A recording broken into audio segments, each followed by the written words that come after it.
할렐루야. 2025년도를 이제 무사하게 잘 보내게 하시고 또 올해 26년도를 또 힘차게 출발하게 하신 우리 하나님께서는 우리가 가졌던 모든 기도 제목과 모든 소원을 우리의 가정과 기업과 교회에 반드시 이루어질 줄로 믿습니다. 이제 우리는 희망찬 대망의 새해를 우리는 맞이했습니다. 새롭게 2026년도를 향하여 달려나가는 마라톤 선수들처럼 1년 12달 365일의 목표를 향해서 우리는 이제 경주를 시작했습니다. 설레이는 마음과 기대를 가지고 올해의 목표를 향하여 달려나가기 위해서 맨 먼저 하나님 앞에 나와서 찬양하며 예배하며 경배하기 위해서 나오신 여러분들에게 무엇보다도 우리 하나님의 놀라우신 은총과 축복이 함께 하시기를 예수님의 이름으로 축원합니다. 그렇다면 이제 이 한 해를 시작하는 우리의 자세는 어떤 자세로 이 한 해를 시작해야 할까요? 독일이 낳은 세계적인 시인이었던 괴테는 이렇게 유명한 말을 남겼습니다. 첫 단추를 잘못 끼우면 마지막 단추는 끼울 구멍이 없다. 이런 말을 남겼어요. 이 말이 주는 의미는 시작이 중요하다는 그러한 의미입니다. 뿐만 아니라 모든 일에는 순서가 있다고 하는 얘기예요. 그런데 우리말에도 시작이 반이다 하는 말이 있습니다. 시작이 중요하고 또 시작이 필요하다는 말이에요. 왜 그렇습니까? 올바른 시작이 있어야 올바른 과정이 있고 올바른 결과가 있기 때문인 줄로 믿습니다. 한 번도 가보지 못한 올해는 희망찬 새해가 아니라 때로는 우리에게 낯설고 두렵고 떨리는 그러한 이의 새해를 맞이하는 우리들에게 오늘 주시는 말씀은 그러면 과연 어떤 말씀일까요? 오늘 이 말씀을 우리가 살펴보면요, 우리가 먼저 생각할 것이 있습니다. 우리가 어렸을 적에 많이 들었던 동화 가운데 거북이와 토끼 이야기를 여러분 잘 아실 겁니다. 이 이야기를 보면은요, 비록 느리지만 한 걸음 한 걸음 쉬지 않고 목표를 향했던 느림보 거북이가 아무것도 하지 않고 잠만 잤던 그런 토끼를 이겼다고 하는 교훈을 통해서 우리가 한번 생각해 봐야 될 게 있어요.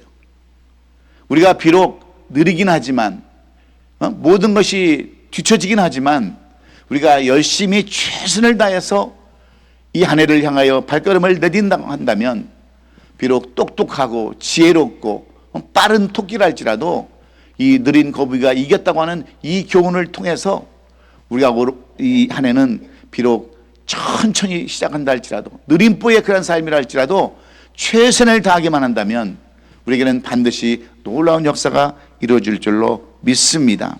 그래서 오늘 우리는 어떤 말씀을 하기를 원하냐면 우리가 2026년도에는 요한복음 14장 3절의 말씀을 통해서 우리는 오직 예수만 섬기는 그러한 교회와 성도로 이 한 해를 살라고 하는 그러한 말씀과도 똑같은 말씀입니다. 그래서 저는 이 말씀으로 올해 교회편을 만들어 놓고 그러면 어떻게 우리가 예수님만 섬기는 그러한 교회와 성도가 될 수 있을까? 그 말씀을 살펴보기를 원하는데 저는 여러분들에게 늘 강조하는 것이 하나 있어요. 여러분들이 졸아도 상관없습니다. 제 설교를 다 기억하지 않아도 괜찮아요. 딴짓해도 상관없어요. 그런데 여러분들이 오늘 우리에게 주시는 이 말씀의 제목만 기억한다고 한다면 예배를 안 드리는 것보다 훨씬 낫다고 하는 거예요. 그래서 여러분 함께 옆 사람과 같이 인사하시면서 오늘 한번 같이 나가기 원합니다.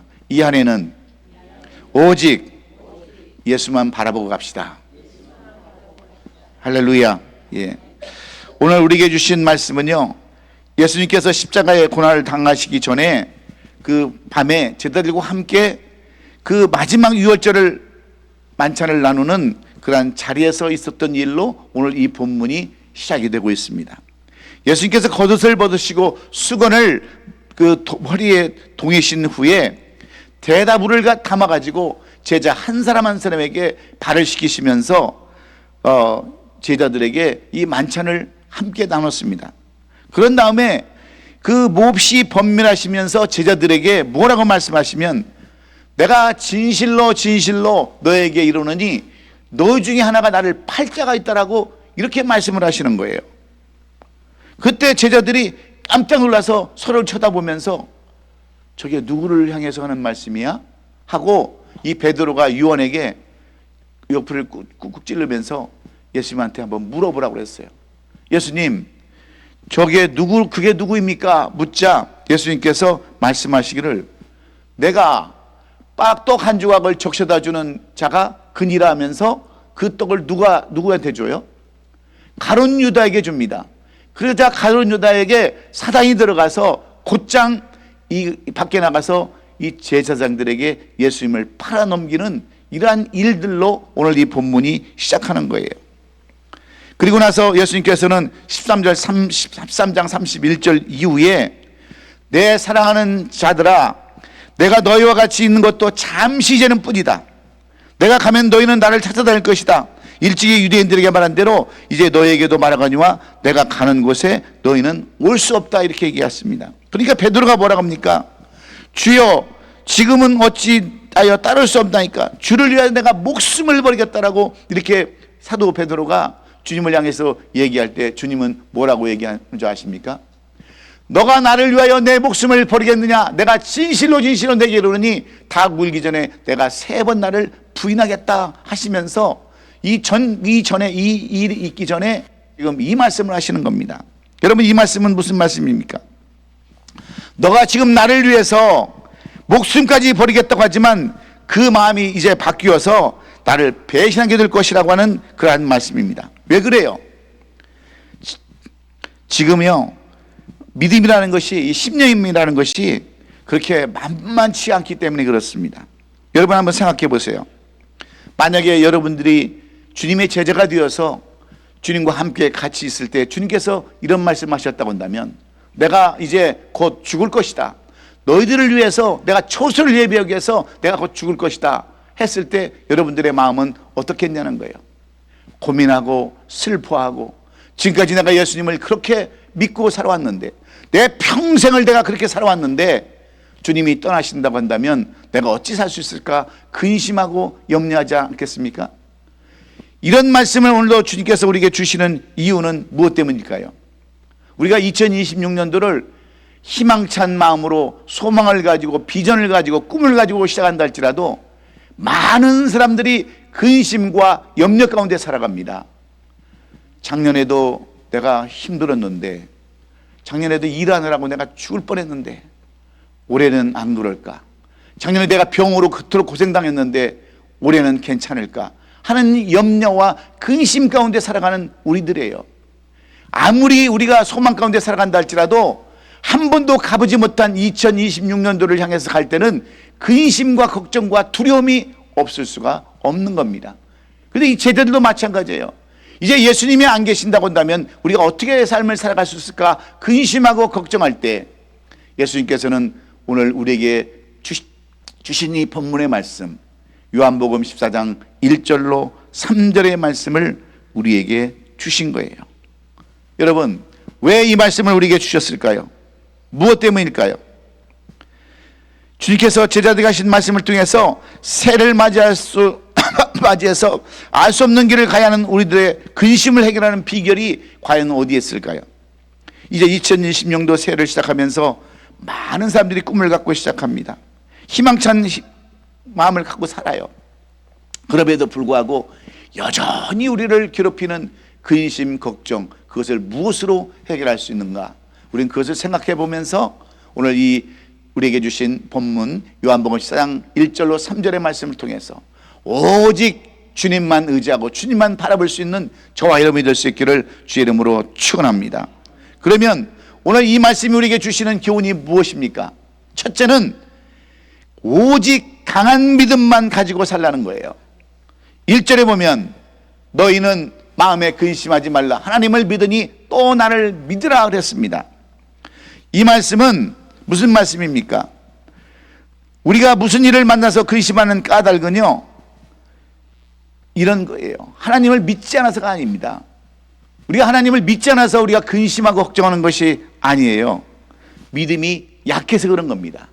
믿음이 없어서 그런 것이 아니라 믿음이 약해서 그런 거예요. 우리가 사실 보면 하나님 계신 거 다 믿지 않습니까? 그 다음에 그러면 하나님을 믿는 사람이 왜 근심하는 거예요? 그것은 믿음이 약하기 때문에 우리가 다 근심하고 걱정할 수밖에 없기에 주님은 우리로 하여금 이렇게 근심하지 말고 오직 강한 믿음을 가지고 살라고 우리에게 당부하고 있습니다. 그래서 호세아 선지자는 선민인 이스라엘 백성들에게 호세아서 6장 3절에 뭐라고 그렇게 선포합니까? 그러므로 우리가 여호와를 알자, 힘써 여호와를 알자. 그의 나타나심은 새벽빛같이 어김없나니 비와 같이 땅을 적시는 늦은 벼같이 우리에게 임하시니라. 이렇게 고백하고 있습니다. 하나님이 늘 우리와 함께 하시고 계시다는 거예요. 근데 왜 우리가 근심하고 걱정합니까? 내일 일을 왜 걱정을 해요? 이루어지지 않은 일을 왜 걱정합니까? 우리는 집에서 개를 싫어하는 사람도 많이 있지만 개를 키우는 사람도 있지 않습니까? 그래서 저는 개를 키우거나 뭐 그런 키우지 말라는 얘기가 아니라 우리에게는 다 2마리의 개를 키우고 있어요. 그게 무슨 개인 줄 아세요? 따라하십시다. 선입견. 이 선입견이라는 개를 키우고 있어요. 그 다음에 또 무슨 개가 있어요? 예? 예? 편견. 나만 생각하고 내 쪽으로만 생각하는 이 편견이라는 개 한 마리를 키우고 있고요. 선입견이라는 그 개를 키우고 있기 때문에 늘 그 개들한테 시달리고 살아가는 거예요. 그래서 근심하고 걱정하는 우리들에게 이 호세아 선지자는 우리가 여호와를 알자, 힘써 여호와를 알자라고 이렇게 권면하는 겁니다. 뿐만 아니라 시편 55편 22절에 보면 내 짐을 여호와께 맡기라. 그가 너를 붙드시고 의인의 요동함을 영원히 허락하지 아니하시로다. 오직 주님만 바라보기 위해서는 강한 믿음을 가지고 살아야 된다는 거예요. 이것이 약하니까 우리가 얼마나 많이 넘어지고 쓰러집니까? 그냥 예수를 믿다가도 순간적으로 변심하고 배도하고 이런 삶을 살아갈 수밖에 없는 것이 아닙니까? 요즘 우리 사회를 보면 얼마나 불신이 여러분 만연합니까? 불신 풍조가.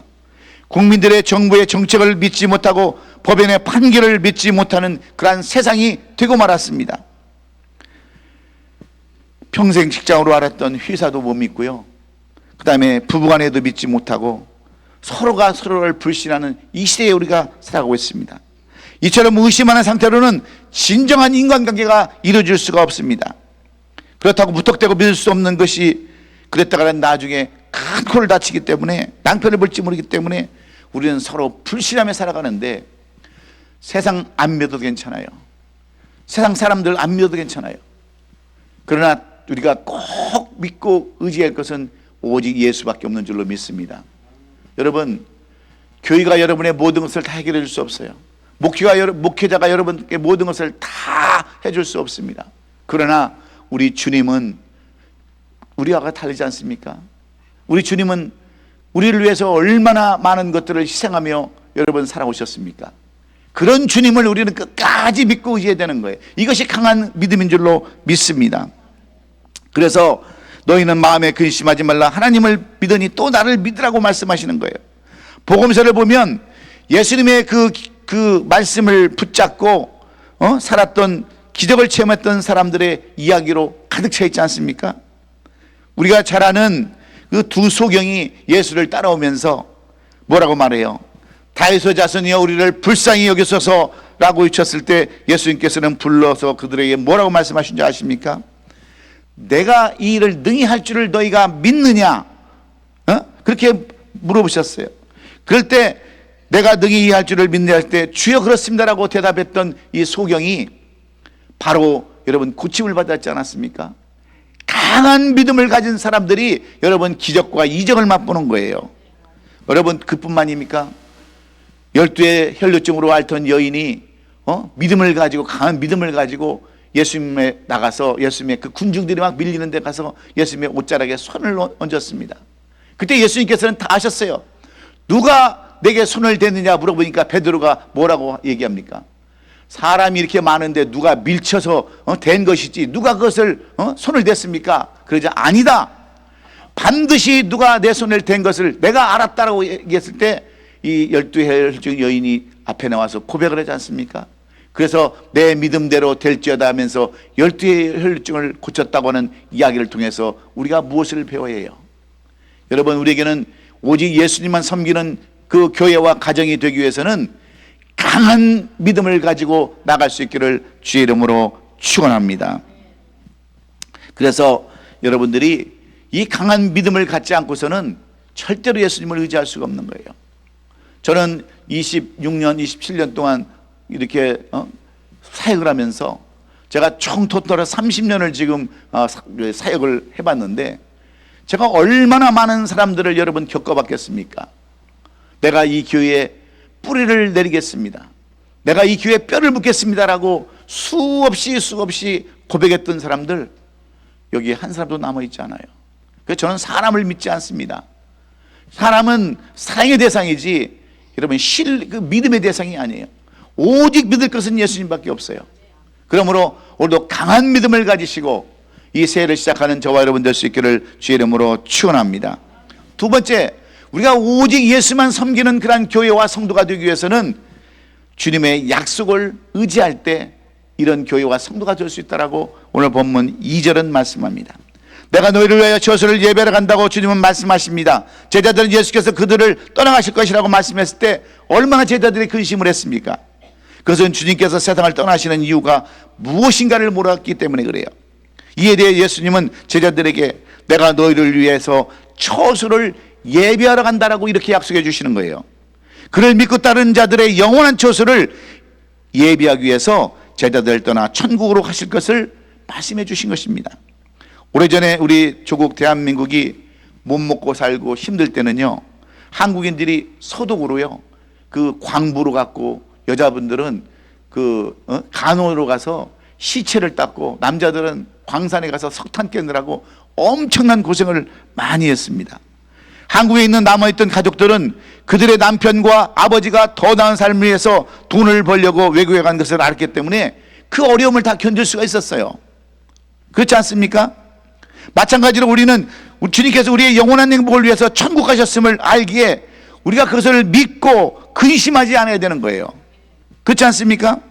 그리스도인들은 목적 없이 떠도는 인생이 아니라 하늘 본향을 바라보면서 행진해가는 사람들이라는 것을 잊지 말아야 되는 거예요. 하나님께서 기다리시고 계시는 천국이 우리의 궁극적인 목적지이기 때문에 그렇습니다. 그래서 고린도후서 5장 1절에 보니까 만일 땅에 있는 우리 장막이 무너지면 하나님께서 지으신 집 곧 손으로 지은 것이 아니요 하늘에 있는 영원한 집이 우리에게 있는 줄 아느니라 그랬습니다. 지금 주님께서는 천국에서 우리를 위한 거처를 준비하고 계신다는 것을 우리가 알아야 돼요. 지금 주님께서 성경에 보면 구원받은 성도들은 임금의 궁전이나 잔치를 즐기게 되나 구원 받지 못한 사람들은 바깥에 나가서 슬피 울며 일을 간다라고 그렇게 묘사하고 있습니다. 그렇다면 주님께서 우리를 위해서 처소를 예배를 가신 것은 주께서 친히 우리의 구원을 보장하셨다는 것을 우리가 그 약속으로 알고 우리가 그 주님을 의지해야 되는 거예요. 그래야 주님을 떠나지 않을 수 있는 것입니다. 제가 지난 1월 1일 날 그 LA에 이제 저희 장모님이 계셔서 그 양론에 가서 뵙고 이제 나오는데 지난 1월 1일 날 우리 교회 안수 집사였던 집사님을 제가 밖에서 만났어요. 이 집사님은 우리 교회 개척 멤버예요. 안수 집사님인데 개척 멤버예요. 그런데 2018년 그 사업이 어렵고 힘들고 어려우니까 교회도 떠나버리고요. 그 막 사채를 쓰고 막 체크싱을 하고 그래가지고 빚을 엄청 졌습니다. 그러다 결국은 보이스피싱을 해가지고 연방교도소에 가서 2년을 살다가 나왔는데 난 그날 갑자기 가다가 길거리에서 만났어요. 깜짝 놀랐습니다. 얼굴을 보니까 산신령같이 할아버지가 돼가지고 그게 딱 나타났는데 식구들하고 밥 먹으러 나왔다고 그래서 그냥 잠깐만 얘기하고 그냥 끝냈어요. 근데 얼마나 제가 가슴이 아픈지. 아니 그래도 우리 교회에서 안수집사를 받고 개척 그 멤버로서 지금까지 헌신하고 그렇게 희생하고 고생했는데 어쩌다 저런 인생이 되었는가. 제가 너무나도 잠을 잘 수가 없었는 거예요. 너무나도 그 인생이 불쌍하고 안타까워서. 그래서 1월 3일 날 시인을 또 나가서 밥을 사주면서 기도를 해줬어요. 이제 앞으로는 2026년도는 그런 삶 더 이상 살지 말고 새롭게 새로운 삶을 살자. 그래가지고 간절한 마음으로 정말 눈물 같은 그 기도를 제가 해주고 왔습니다. 여러분 왜 그래요? 왜 여러분 그런 삶을 살아갑니까? 그뿐만입니까? 제가 그 간증을 다 해결하면 책을 100,000권을 써도 모자라. 내 조카 알잖아요 여러분. 얼마 전에 저혈당으로 죽은 50도 안 돼서 저혈당으로 죽은 내 조카 며느리. 가정의 행복을 위해서 교회를 떠난다고 얘기했는데 그러면 가정이 행복해야 될 거 아니에요. 왜 가정의 행복은 다 없어지고 오히려 죽음을 맞습니까? 또 그것뿐만이에요. 제 여동생은 제가 미국에 데리고 가서 영주권까지 다 내줬어요. 교회 뿌리를 내리고 영원히 이 교회 뼈를 묻는다고 그랬어요. 근데 교회가 멀다고 이제 내가 할 만큼 했다고 교회를 그만두고 나가더니 그러면 잘 살아야 될 거 아닙니까? 그런데 교통사고 나가지고 그냥 죽다 살았어요. 죽다. 거의 다 죽은 줄로 알을 정도로 했는데 여러분 왜 그래요? 왜 그런 삶을 살아갑니까? 그뿐만인 줄 아세요? 수없이 많아요. 수없이 그런 간증들이.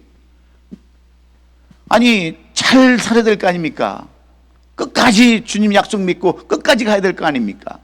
그런데 왜 중단에 그만두고 그렇게 어렵고 힘든 삶을 살아가냐는 거예요.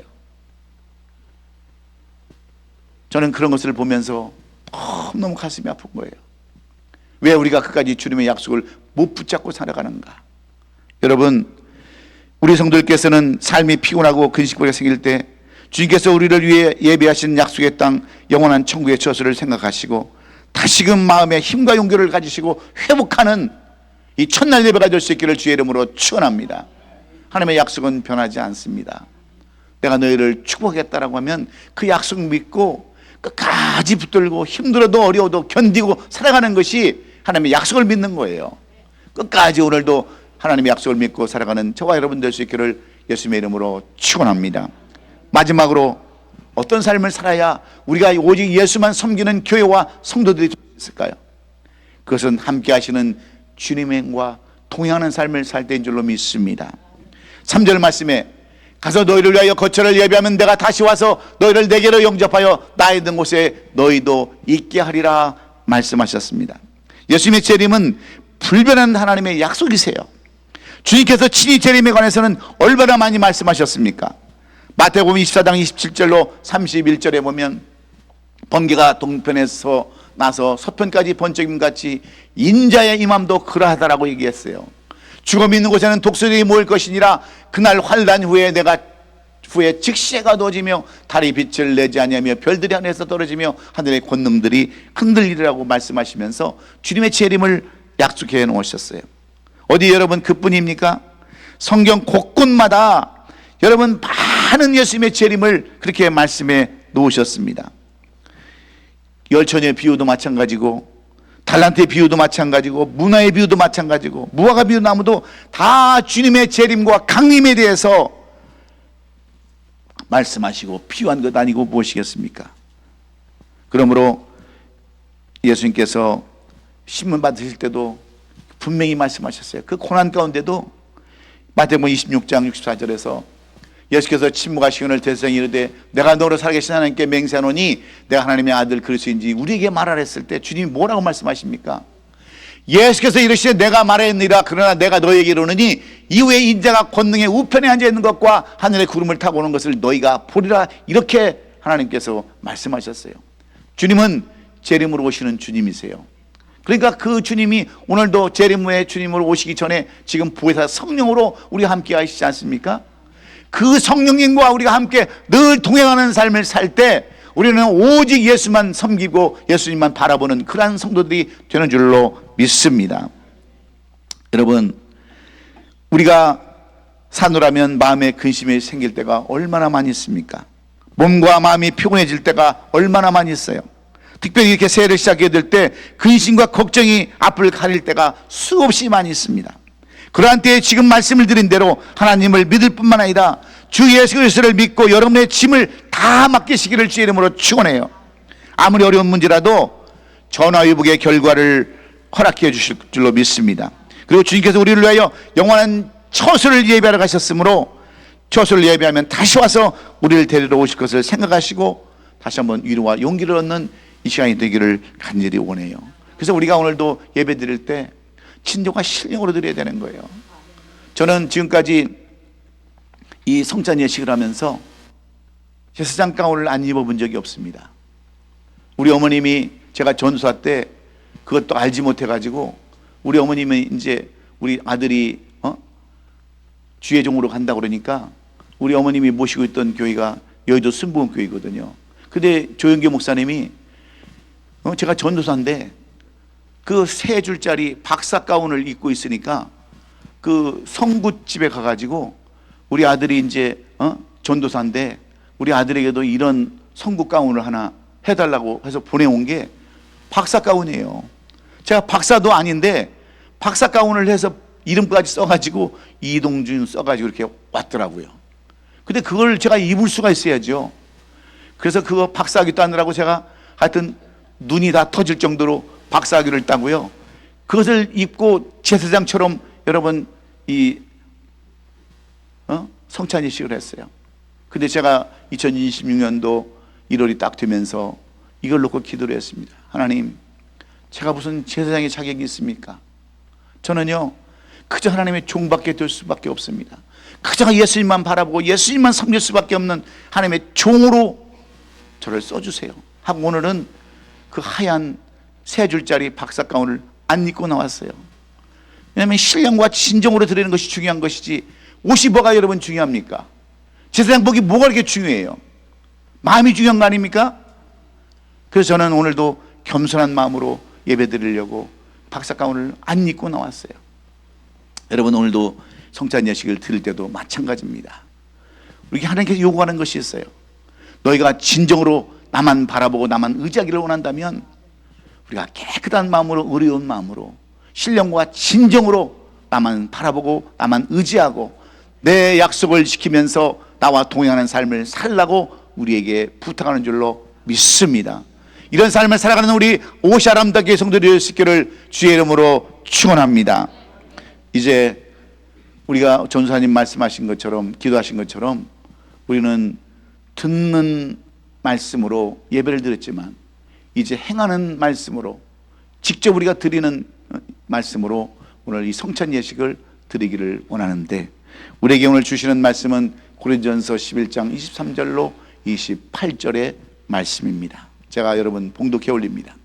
내가 너에게 전한 것은 주께 받은 것이니 곧 주 예수께서 잡히시던 밤에 떡을 가지사 축사하시고 떼어 이르시되 이것은 너희를 위하는 내 몸이니 이것을 향하여 나를 기념하라 하시고, 식후에 또한 그와 같이 잔을 가지시고 이르시되 이 잔은 내 피로 세운 새 언약이니 이것을 행하며 마실 때마다 나를 기념하라 하셨으니, 너희가 이 떡을 먹으며 이 잔을 마실 때마다 주의 죽으심을 그가 오실 때까지 전하는 것이니라. 그러므로 누구든지 주의 떡이나 잔을 합당하지 않게 먹고 마시는 자는 주의 몸과 피에 대하여 죄를 짓는 것이니라. 사람이 자기를 살피고 그 후에 이 떡을 먹고 이 잔을 마실지니, 이렇게 말씀해 주셨어요. 29절 말씀 안 했네요. 예.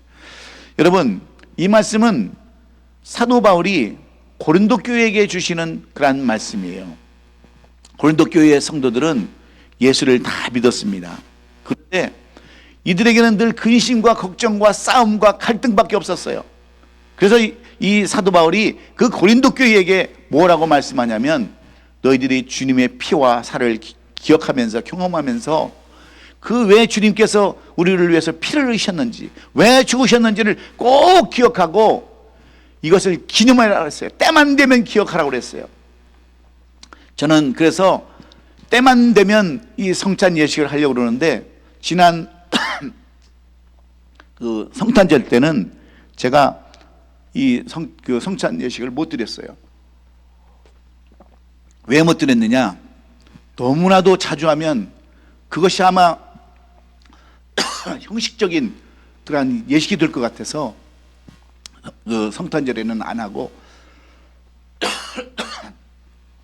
이제 새해 첫날 첫 예배 때 이 성찬 예식을 거행하는데, 왜 주님께서 우리에게 이것을 부탁하십니까?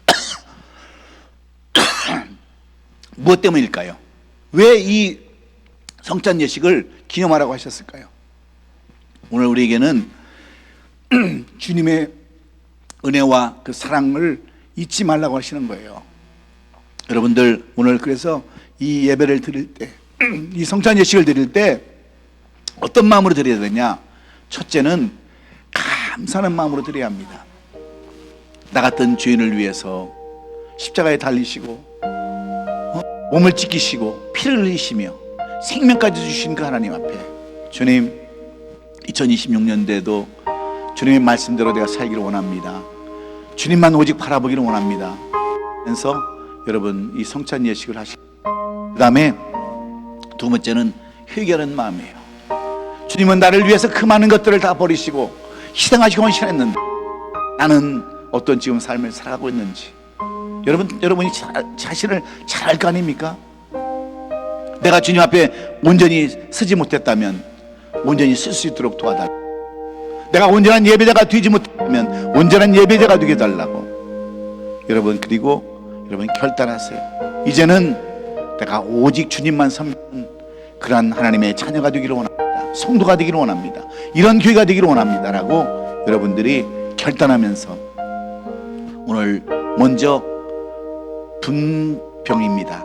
먼저 떡을, 우리 예수님의 몸을 기념하는 그 예표하는 떡을 먼저 드시고, 그 다음에 피를 의미하는 이 분병, 이 포도주를 드심으로 말미암아 이렇게 여러분 기도하시고 드십시오. 그러면 어떤 역사들이 일어나는 줄 아십니까? 우리는 천주교와는 달라요. 화채설 이런 것이 아니라 이것은 주님께서 우리에게 명령하신 명령이에요. 내가 너희들이 내 떡과 내 살과 내 피를 기억하면 내가 너를 위해서 반드시 역사하겠다고 하는 놀라운 역사를 말씀해 줍니다. 그래서 실제적으로 이 성찬 예식하면서 병을 고친 사람들이 많이 있어요. 귀신이 떠나가고요, 묶인 문제들이 해결되는 역사들이 엄청나게 일어나는 것을 볼 수 있습니다. 왜냐하면 실제로 하나님께서 우리에게 부탁하시고 명령하신 것이 이 성찬 예식이기 때문에 그래요. 그러므로 여러분들 오늘 반드시 꼭 기억할 것은, 내가 오늘 주님의 살과 피를 기념하면서 먹고 마실 때 분명히 내 질병도 다 할 것이고 내 묶인 문제도 해결될 것이며, 우리가 하나님의 영원한 처소로 우리를 인도하신 구원의 확신 속에 살아갈 것이라는 확신 가지시고 이 성찬 예식 여러분 거행하시기 바랍니다. 성찬 위원 우리 장로님 나오시기 바랍니다.